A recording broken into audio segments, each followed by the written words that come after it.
Behind the golden gates of Ravencrest Palace, where centuries of tradition mask deadly secrets, a single moment of betrayal threatens to topple the ancient Eldridge monarchy. When Royal Guard Captain Marcus Thorne discovers a shocking truth about Lady Celeste Whitmore's past, he faces an impossible choice that could either save King Edmund's life or destroy the crown forever. In a world where loyalty is currency and secrets are weapons, one woman's desperate gamble will either secure her place in history or bury the kingdom in scandal. The throne has survived wars, revolutions, and political upheavals, but can it survive the truth? Captain Marcus Thorne had served the crown for 15 years, and in all that time, he had never witnessed anything as peculiar as what unfolded on that foggy October morning in the East Wing of Ravencrest Palace. The ancient stone corridors, usually bustling with the measured footsteps of courtiers and the whispered conversations of servants, felt eerily silent as he made his rounds. It began with a scream that echoed through the marble halls like a banshee's wail. Marcus dropped the security reports he was reviewing and sprinted toward the sound, his polished boots echoing against the ornate floors. The scream had come from the direction of the royal quarters, specifically from King Edmund's private study. As he rounded the corner, Marcus nearly collided with Lady Celeste Whitmore, who was emerging from the study with her usually pristine appearance disheveled. Her auburn hair, normally arranged in an elegant chignon, hung loose around her shoulders, and her emerald green dress bore suspicious dark stains. Most alarming of all, her hands trembled as she attempted to smooth down her skirts. "Lady Whitmore," Marcus called out, his trained eye immediately assessing the situation. "Is everything all right?" "We heard a disturbance." Celeste's pale green eyes darted nervously between Marcus and the study door behind her. For a woman known throughout the kingdom for her composure and wit, she appeared remarkably flustered. "Oh, Captain Thorne," she said, her voice slightly breathless. "Yes, well, there was a small accident. His Majesty knocked over his inkwell while we were discussing the upcoming charity gala. The mess was quite extensive." Marcus nodded politely, but something in her explanation didn't sit right with him. In his years of service, he had learned to trust his instincts, and every instinct was now screaming that something was terribly wrong. The stains on her dress didn't look like ink, and the scream they had heard was far too intense for a simple spilled inkwell. "Perhaps I should check on His Majesty," Marcus suggested, taking a step toward the study door. "No." Celeste's response was sharp and immediate, causing Marcus to pause. She quickly composed herself, forcing a smile. "That is, His Majesty specifically requested not to be disturbed while he cleans up the mess. You know how particular he is about his study." This was true. King Edmund was notoriously protective of his private workspace, but Marcus had heard genuine distress in that scream. Protocol dictated that he verify the king's safety, regardless of any request for privacy. "I understand your concern, Lady Whitmore, but protocol requires that I ensure His Majesty's well-being after any reported disturbance," Marcus replied formally. "I'm sure you understand." For a moment, Celeste looked as though she might physically block his path. Her jaw tightened, and Marcus caught a flash of something dangerous in her eyes before she stepped aside with apparent reluctance. "Of course, Captain. Protocol must be followed." Marcus knocked firmly on the heavy oak door. "Your Majesty? Captain Thorne here. I need to verify your safety following reports of a disturbance." Silence stretched for what felt like an eternity. Marcus exchanged a glance with Celeste, whose face had grown increasingly pale. Finally, King Edmund's voice came from within, though it sounded strained and somewhat breathless. "I'm quite all right, Captain," Lady Whitmore explained correctly. "Simply a clumsy moment with my writing materials." Something in the king's tone made Marcus's hair stand on end. In 15 years of service, he had never heard King Edmund sound uncertain or nervous. The man was known for his commanding presence and unwavering confidence, even in private moments. "If I may, Your Majesty, I'd like to conduct a visual verification for my report." Another pause. "That won't be necessary, Captain. I give you my word that all is well." Marcus felt torn between his duty to obey direct orders from the king and his growing suspicion that something was fundamentally wrong. He glanced again at Celeste, who was watching him with an intensity that made him increasingly uncomfortable. "Very well, Your Majesty. I'll be in the corridor if you need anything." As he stepped back from the door, Marcus made a mental note to keep the area under closer surveillance.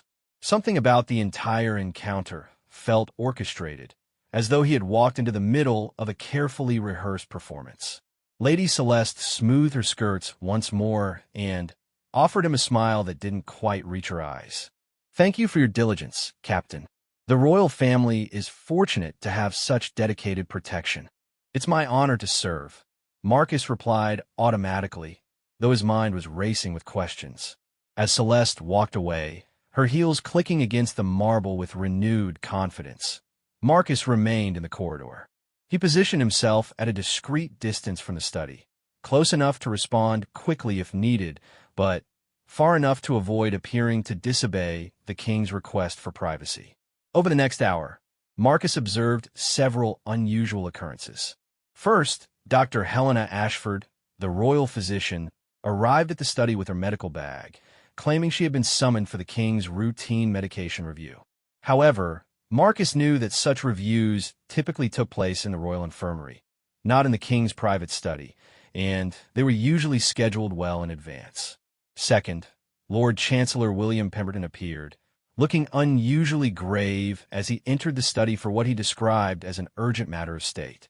Again, such meetings typically occurred in the formal meeting rooms or the king's official office, not in his private sanctuary.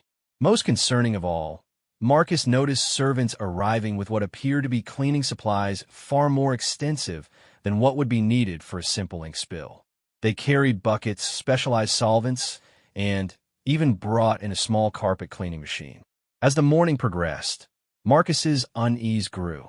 His instincts, honed by years of military service before joining the Royal Guard, told him that he was witnessing the aftermath of something far more serious than a clumsy accident.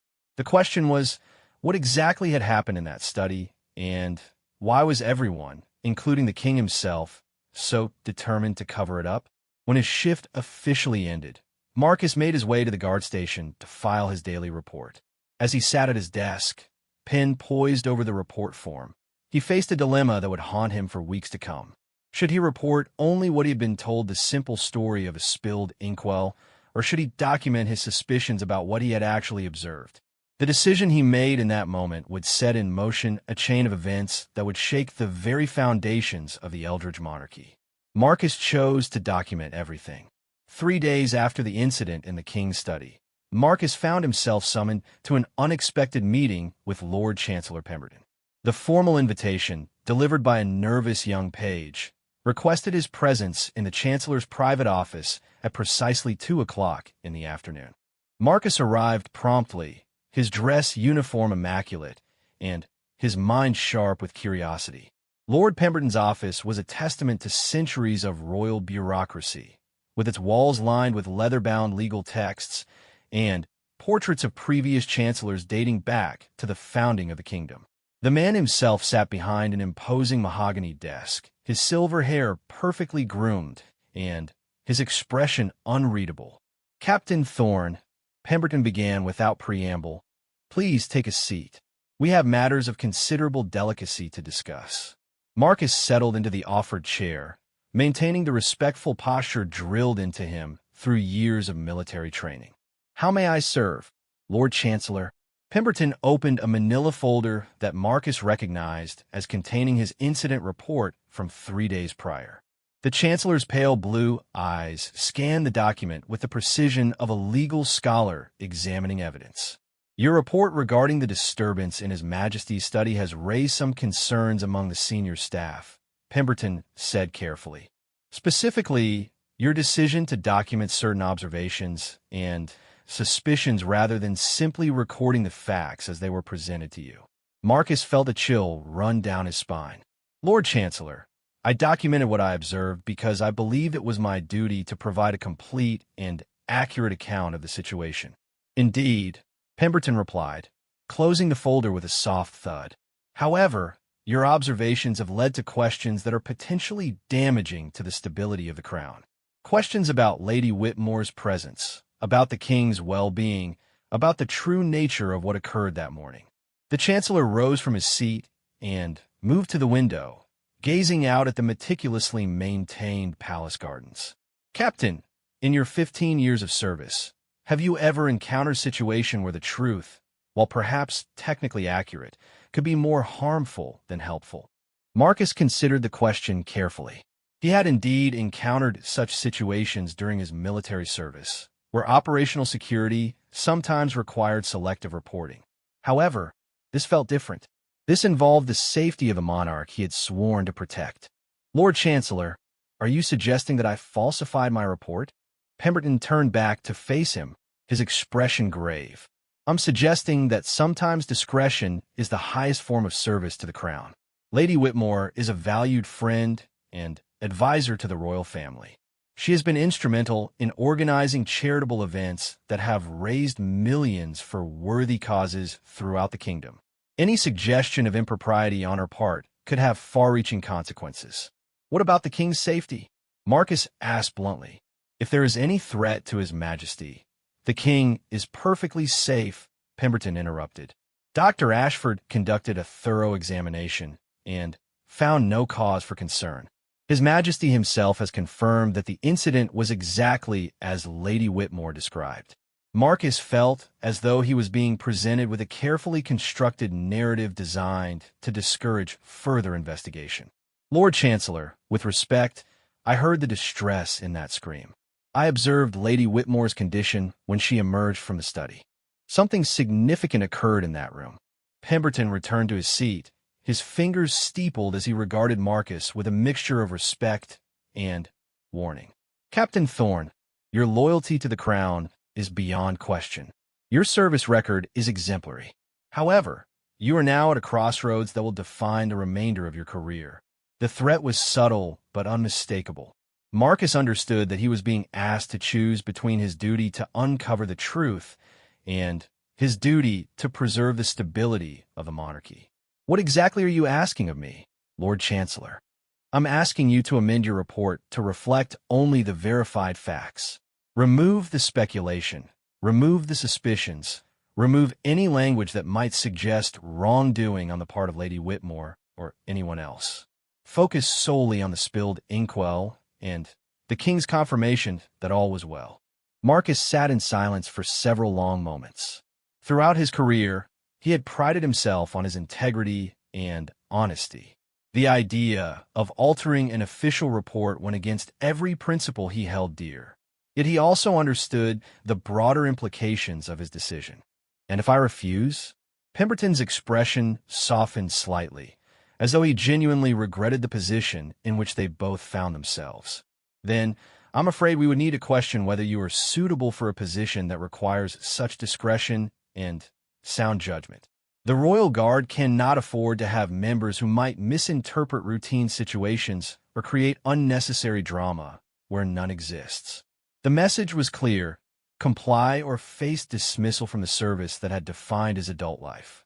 I need time to consider this request, Marcus said finally. Of course.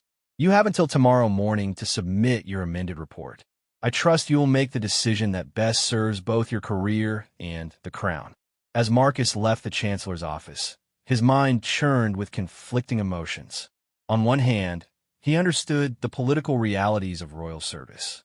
Scandals involving close associates of the royal family could indeed destabilize the monarchy and harm the kingdom's international reputation. On the other hand, he couldn't shake the feeling that something genuinely dangerous had occurred in that study, and that his silence might enable future harm to come to the king. That evening, Marcus found himself walking the palace grounds, seeking clarity in the crisp autumn air. The gardens were particularly beautiful at sunset, with the golden light casting long shadows across the perfectly manicured lawns. It was here that he encountered an unexpected figure, Lady Celeste Whitmore herself. She was seated on a marble bench near the rose garden, her posture suggesting deep contemplation.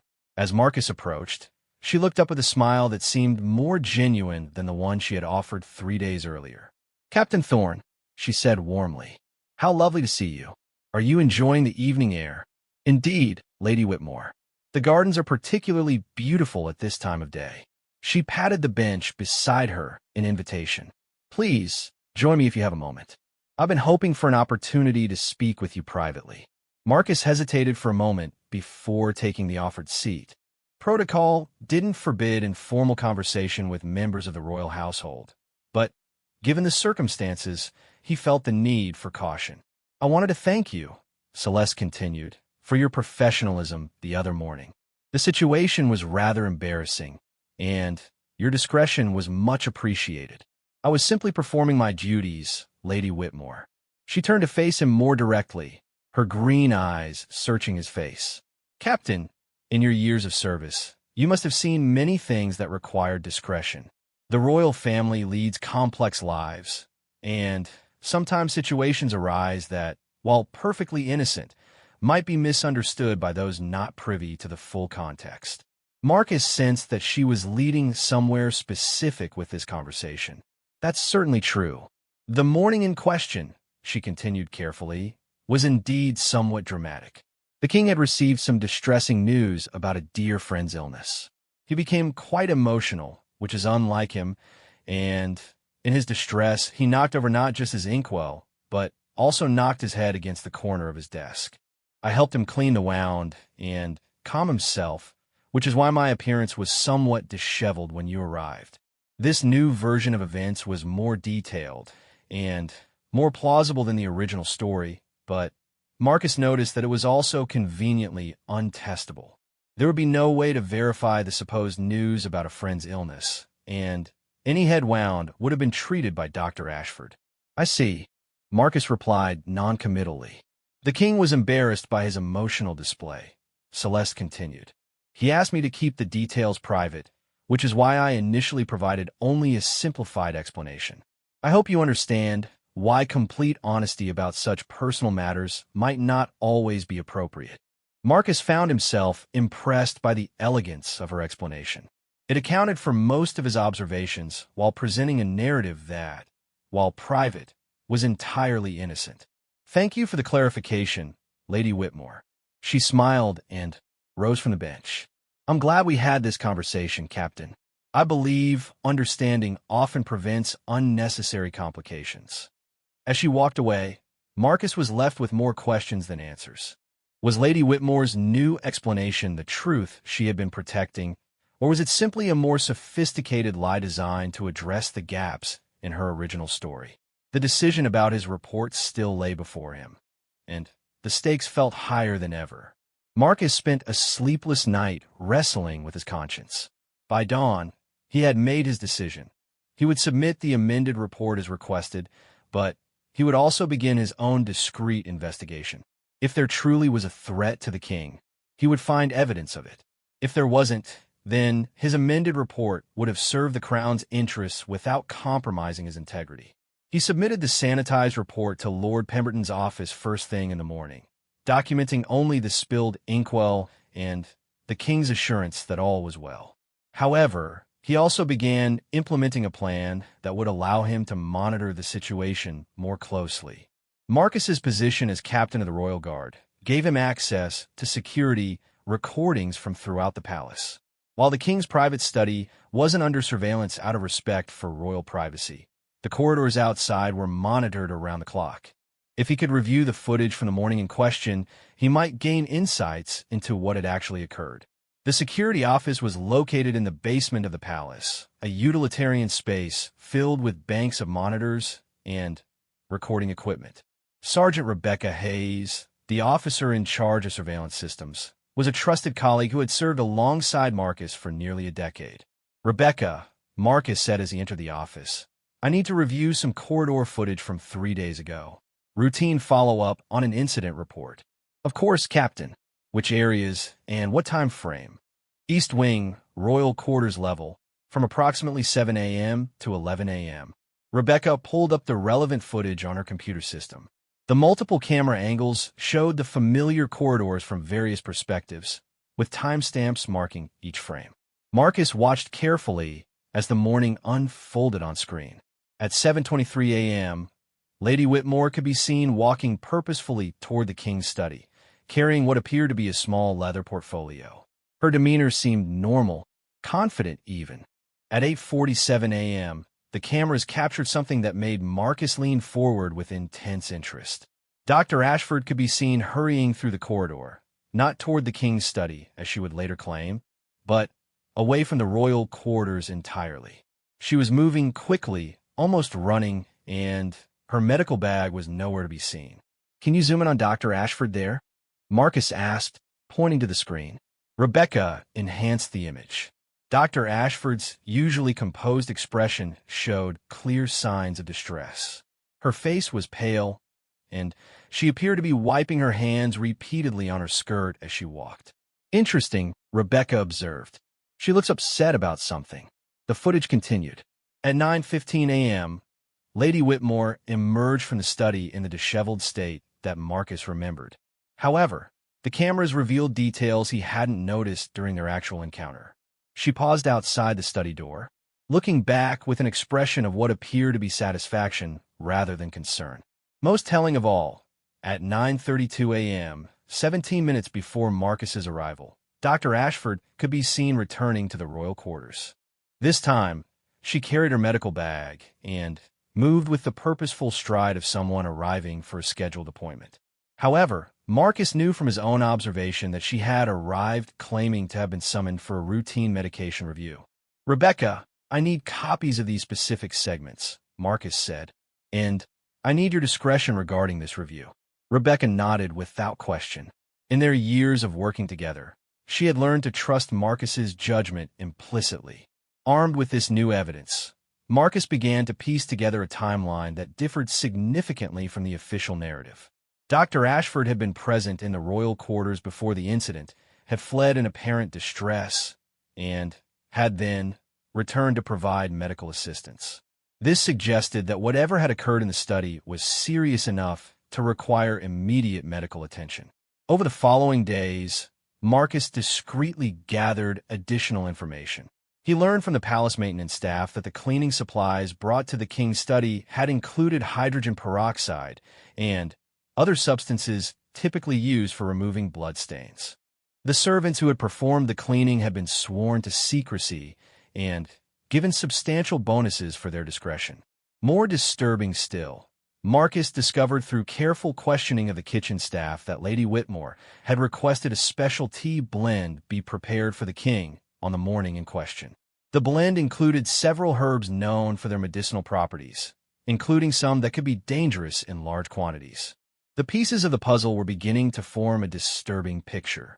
It appeared that Lady Whitmore had somehow caused harm to the king, that Dr. Ashford had initially been present to witness or treat the results, and that a conspiracy of silence had been organized to cover up the true events.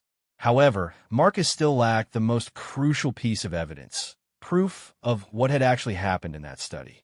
Without direct evidence of wrongdoing, his suspicions remained just that, suspicions. The breakthrough came from an unexpected source. Thomas Hartwell, one of the younger servants assigned to the royal quarters, approached Marcus discreetly after his shift one evening.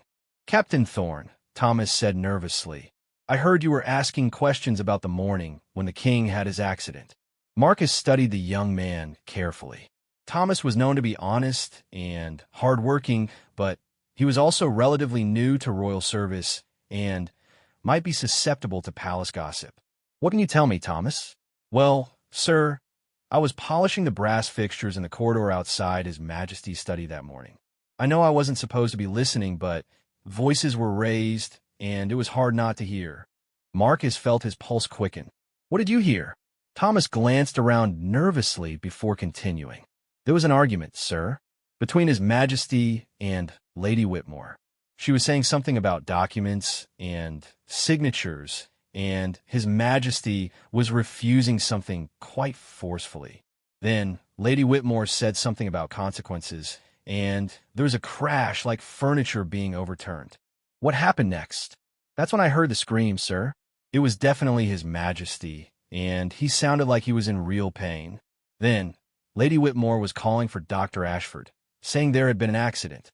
Marcus's blood ran cold.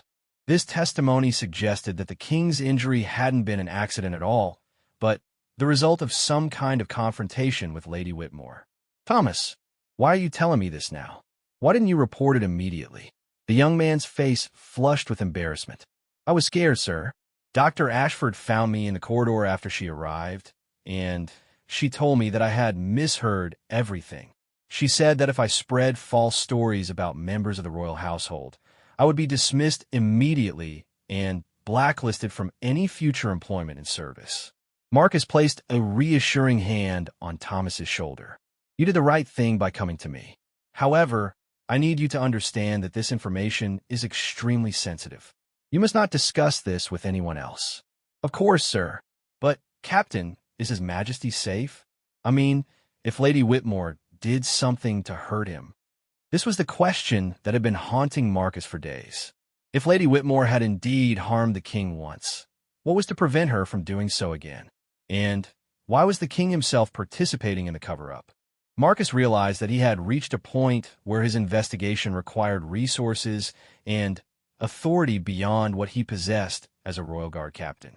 If his suspicions were correct, Lady Whitmore represented an ongoing threat to the king's safety, and the conspiracy to protect her extended to the highest levels of the royal household. He would need to find allies, and he would need to be extremely careful about whom he trusted. The stakes had escalated far beyond a simple incident report, and Marcus found himself at the center of a web of palace intrigue that threatened everything he had sworn to protect. The question was no longer whether something had happened in the king's study, but rather why so many people were willing to risk everything to keep it secret. Marcus knew he needed an ally, someone with both the authority and the integrity to help him navigate the increasingly dangerous political waters he found himself in. After careful consideration, he decided to approach Colonel Diana Ashworth, the commander of palace security and his direct superior. Colonel Ashworth had served the crown for 25 years, rising through the ranks based on merit and an unblemished record of loyalty. More importantly, she had a reputation for placing the safety of the royal family above all political considerations. If anyone would listen to his concerns and take appropriate action, it would be her. Marcus requested a private meeting, using the pretense of discussing security protocols for an upcoming state dinner. They met in Colonel Ashworth's office early one morning, before the palace came fully to life with its daily routines. Captain Thorne, Colonel Ashworth began, settling behind her desk with a cup of tea. I understand you have concerns about our current security arrangements. Marcus had rehearsed this moment carefully. He knew he would have only one chance to present his case convincingly, and that the wrong approach could end his career and potentially endanger the king. Colonel, I need to brief you on a situation that I believe poses a significant threat to His Majesty's safety, he began formally. I have evidence suggesting that King Edmund was deliberately harmed by Lady Celeste Whitmore, and that there has been a coordinated effort to conceal this fact. Colonel Ashworth's expression didn't change, but Marcus noticed her teacup pause halfway to her lips. That's a very serious allegation, Captain. I assume you have substantial evidence to support such a claim. Over the next 30 minutes, Marcus presented everything he had gathered. The surveillance footage showing Dr. Ashford's suspicious behavior, the testimony from Thomas Hartwell about the argument and subsequent scream, the unusual cleaning supplies, and the discrepancies in the various explanations he had been given. Colonel Ashworth listened without interruption, occasionally making notes on a pad. When Marcus finished his presentation, she sat in silence for several moments, apparently weighing everything she had heard. Captain, she said finally, your investigation has been thorough, and your concerns are understandable given the evidence you've presented. However, there are aspects of this situation that you may not be aware of. Marcus felt a sinking sensation. Colonel, Lady Whitmore is not simply a friend of the royal family, Colonel Ashworth explained carefully. She is a covert operative working for the Crown Intelligence Service. Her presence in the king's study that morning was related to a matter of national security. The revelation hit Marcus like a physical blow. If Lady Whitmore was an intelligence operative, then everything he had observed could have an entirely different explanation. The documents Thomas overheard them discussing, Colonel Ashworth continued, were classified intelligence reports regarding a potential threat to the kingdom. The king's emotional response was due to the disturbing nature of the information, not to any conflict with Lady Whitmore herself. But the injury, Marcus pressed. The blood evidence, Dr. Ashford's behavior, His Majesty did indeed injure himself during his emotional response to the intelligence briefing, Colonel Ashworth admitted. He struck his head against the corner of his desk hard enough to require medical attention. Dr. Ashford was present because such briefings always have medical personnel on standby, given the potentially stressful nature of the intelligence being discussed. Marcus felt his carefully constructed theory beginning to crumble. Why wasn't I briefed on this? As captain of the Royal Guard, shouldn't I have been informed of a security briefing taking place in the king's private quarters? Colonel Ashworth's expression grew sympathetic but firm. Captain, there are levels of classification and compartmentalization that exist even within royal security. Lady Whitmore's true role is known to fewer than a dozen people in the entire kingdom. The fact that you've uncovered as much as you have actually demonstrates both your investigative skills and the challenges of maintaining operational security within the palace. So the cover-up was necessary to protect Lady Whitmore's identity and ongoing operations. If her role as an intelligence operative became known, it would compromise numerous ongoing investigations and potentially endanger her life. Marcus sat back in his chair, feeling simultaneously relieved and frustrated. Relieved that the king wasn't in danger from Lady Whitmore, but frustrated that his legitimate concerns had been dismissed rather than addressed through proper channels.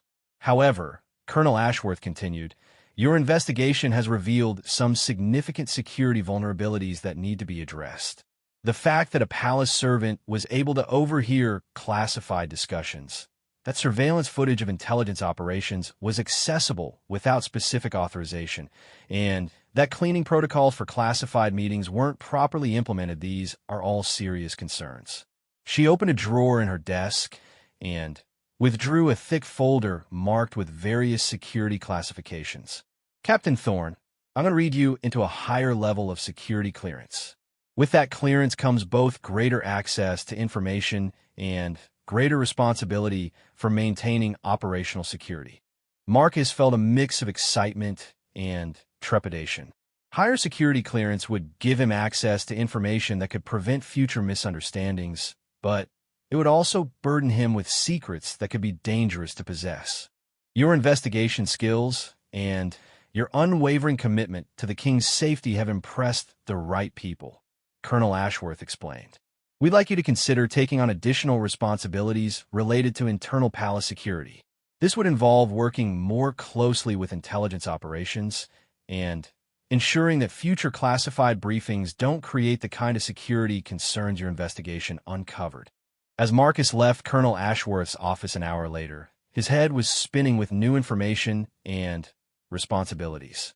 He had been briefed on Lady Whitmore's actual role, the nature of the intelligence threat that had caused the king such distress, and the protocols that would be implemented to prevent future security breaches.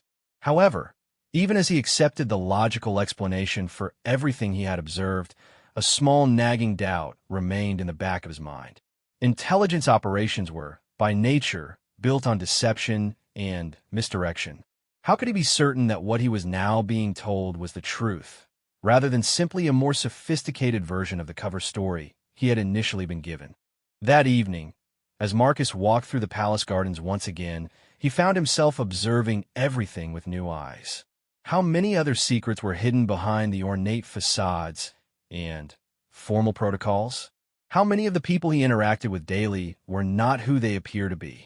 His encounter with Lady Whitmore the previous evening took on new meaning as well. Her explanation about the king's emotional state and her request for discretion now seemed perfectly reasonable, given her actual role. She hadn't been lying to him. She had simply been protecting classified information in the only way possible. Yet something still felt incomplete about the entire situation.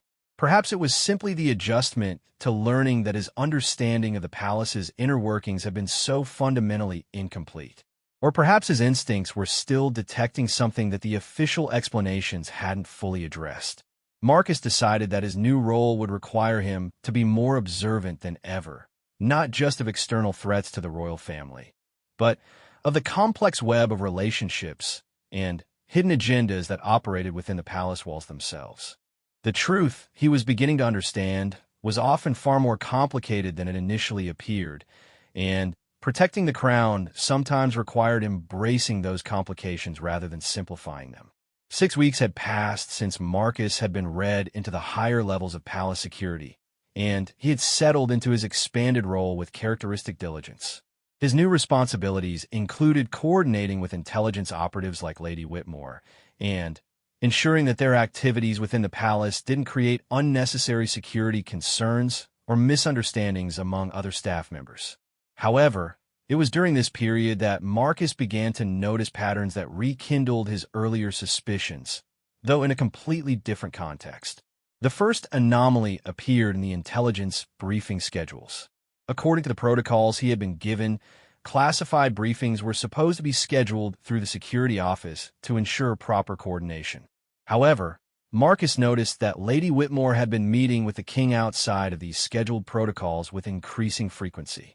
When he discreetly inquired about these additional meetings, he was told they were routine follow-ups on ongoing operations.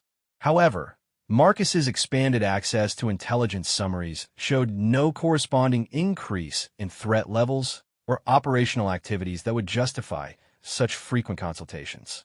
The second anomaly was more subtle, but equally troubling. The king's behavior had been gradually changing over the weeks following the initial incident.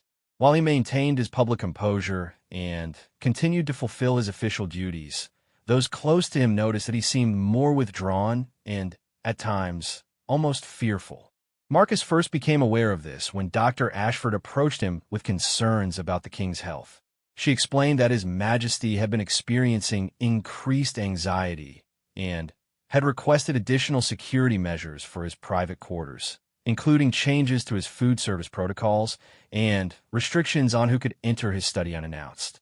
Captain Thorne, Dr. Ashford said during the private consultation, "I'm concerned that His Majesty may be suffering from some form of delayed trauma response. The stress of recent intelligence briefings seems to have affected him more severely than we initially realized." Marcus listened carefully to Dr. Ashford's assessment, but something about it didn't align with his own observations.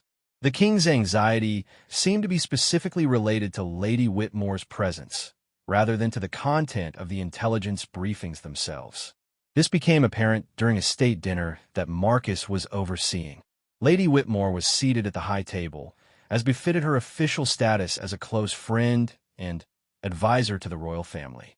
However, Marcus noticed that throughout the evening, the king seemed uncomfortable whenever she spoke to him directly.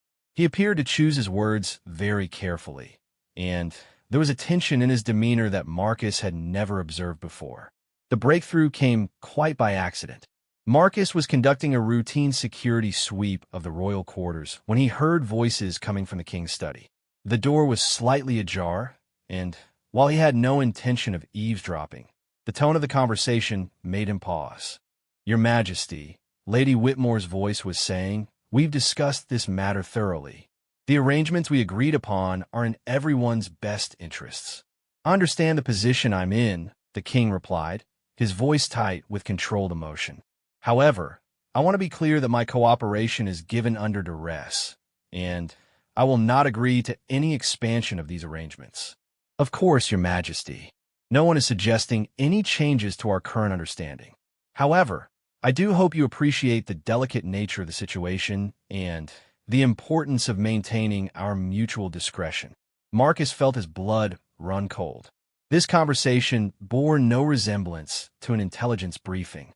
Instead, it sounded very much like coercion, with Lady Whitmore holding some form of leverage over the king.